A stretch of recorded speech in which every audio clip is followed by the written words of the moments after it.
Before I kick off a little bit about myself, I was born in Ireland, believe it or not. And then thereafter, I moved to England, and I was raised in a county called Kent. Fast forward to the early 90s, I came back to South Africa, graduated, studied marketing, moved into marketing for a period of time.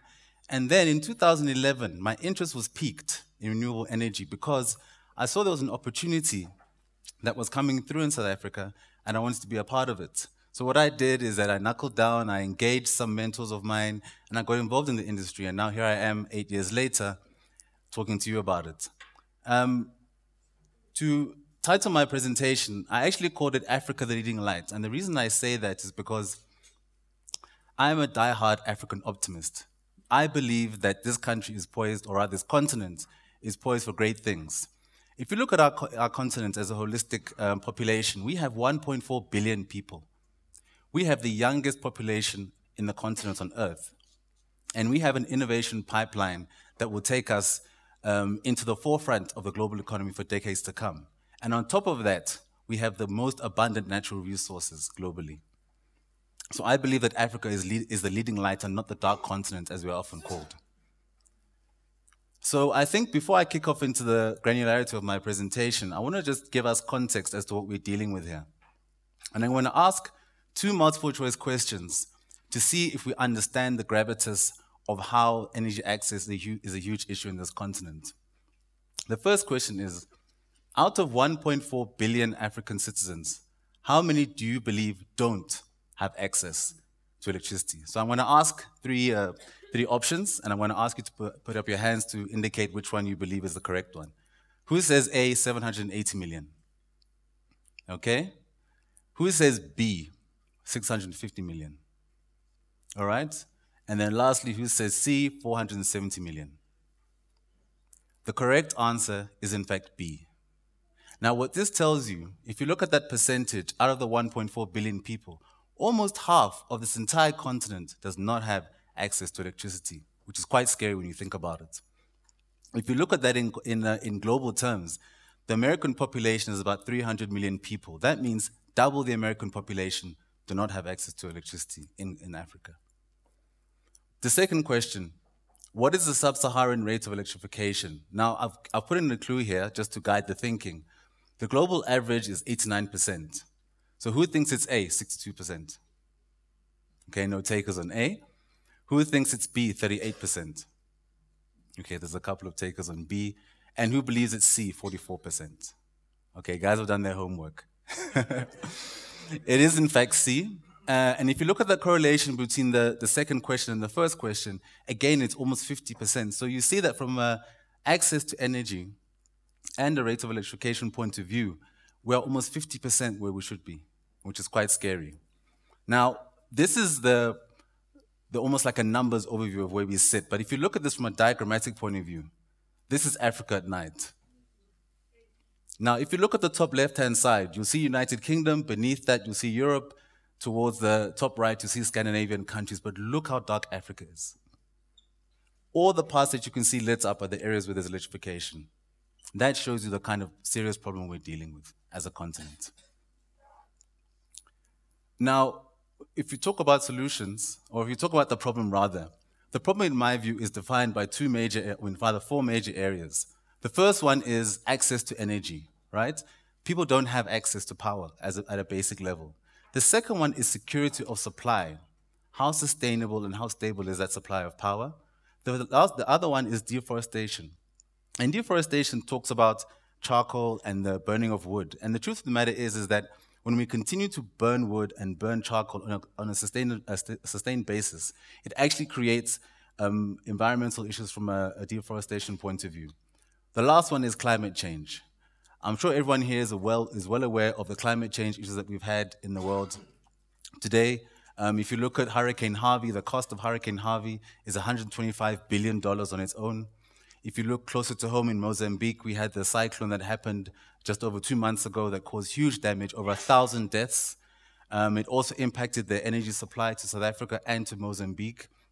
So climate change is very real. It's not just something that is spoken about at places like Davos and other conferences. It's actually a reality for most of us. So what is the energy solution? I think it manifests itself in different places for different markets. If you look at developed markets where there's a high rate of electrification, it's all about improved efficiency and better integration of systems. If you think about data analytics, Internet of Things, it's about improving on the infrastructure that you have to optimize and create better efficiencies. If you look at developing markets like Venezuela and Chile and the like, it's more about improved infrastructure. It's about having the greater generation to support the economic growth in that particular market. However, talking about the subject that we are tasked with today, in rural Africa, it's about access to basic things like lighting, heat, for cooking, and sanitation. So in my view, there are a number of companies. In my view, there are a number of companies that I believe are actually making great strides in this regard. The first one is Mkopa Solar. Mkopa Solar is a Kenyan-based company that was launched in 2011. And what this company does, and my previous speaker alluded to something very similar, is that they actually allow you to own a system on a pay-as-you-go basis. So you purchase a system on a monthly basis, you pay your shillings into the account, and after a period of 12 months, you actually own that system holistically. The great thing about this system is that it's quick to install, you own the system for life, and also in terms of the saving, you can save huge amounts of money versus kerosene, which is also very dangerous from a health and safety point of view, and also quite expensive. In fact, this company has managed to electrify 600,000 households, and they have saved those households 450 million, just over 4 years, versus consuming kerosene fuel. So the second example I'm going to show you is a company called Zuri. Now, Zuri has done the same thing as Mkopa, but they've expanded their offering somewhat. What they have done is that they've included in their package a TV and a radio, as well as a portal for charging your phone. And what they've also done, which I think is extremely smart, they've actually partnered with broadcasters in Kenya to create 60 channels of locally produced and international radio and content. Now, for me, the opportunity here is even further. Imagine if you could actually stream e-learning and distance learning material to this TV. You would actually have children learning at home without having to go to school, spending money on transport, and also you could tailor-make that kind of education for the specific curriculum that child is doing. So I believe that going forward, and I think the previous speaker made a point about how the pay-to-TV industry is being disrupted by Netflix and other companies. I think this is the future. I think that we need to utilize energy as an enabler to other areas of skills development, education, and health in Africa as a whole. So I think Zuri TV are onto a good thing here. And I believe if they expand their offering, they will actually go to even greater heights.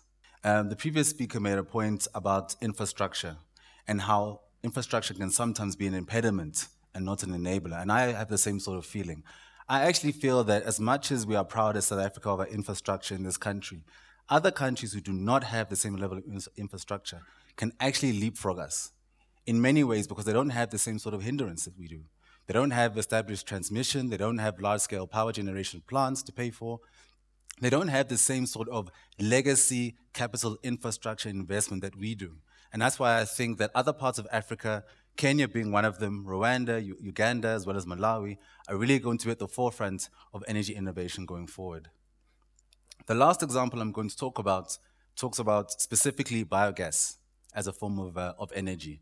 Now, the way biogas is actually produced is that it takes either industrial waste or waste from livestock. You mix that up with water, and it mixes up into a paste called a slurry paste. You put it into what's called a vat, and then that vat, through the decomposition process, actually produces gas. And you can use that gas to light your fire stove, rather your stove at home, your geyser, any sort of electrical appliance that will normally require electricity. Now, this particular example is focused on the World Bank Group. And what the World Bank Group did is that they actually came to Africa, specifically in Tanzania, and they ran a series of workshops, specifically focused on women, because as we all know, women are the most disenfranchised group in the continent next to children. And what they did is that they said to themselves that, listen, let's empower these ladies with the tools to be able to utilize their natural resources to actually generate income, emancipate themselves from poverty, and also contribute to the greater community at large. I think, in conclusion, I really believe there are opportunities for energy access in rural Africa. And I really believe that it's not about coming in there with large capital infrastructure projects. It's about being quick and nimble. It's about looking for the quick wins and looking for solutions that are more relevant to the community and not necessarily suited to the funder or the investor. For example, in Mauritius, I'm involved in reviewing a number of projects for the International Renewable Energy Agency. And in Mauritius, because they don't have a lot of land mass, they're actually investing in floating solar because they realize that they don't have a lot of land to put like solar mounted panels on their roofs or on the ground. So they're actually looking at floating solar panel technology to harness the sun and the solar power that they have in that industry or in that environment. Another example in Kenya. Kenya is very known for its cement production, right? So in Kenya, what they are doing is that they are creating a PV and diesel hybrid system. Diesel provides the baseload power when the sun isn't shining, and then the PV system provides solar power when the sun is shining. So I really think there are pockets of excellence in Africa in terms of providing energy for rural communities. And I think it's up to us to share ideas, to open our eyes, and believe that Africa can become the leading light of the global economy.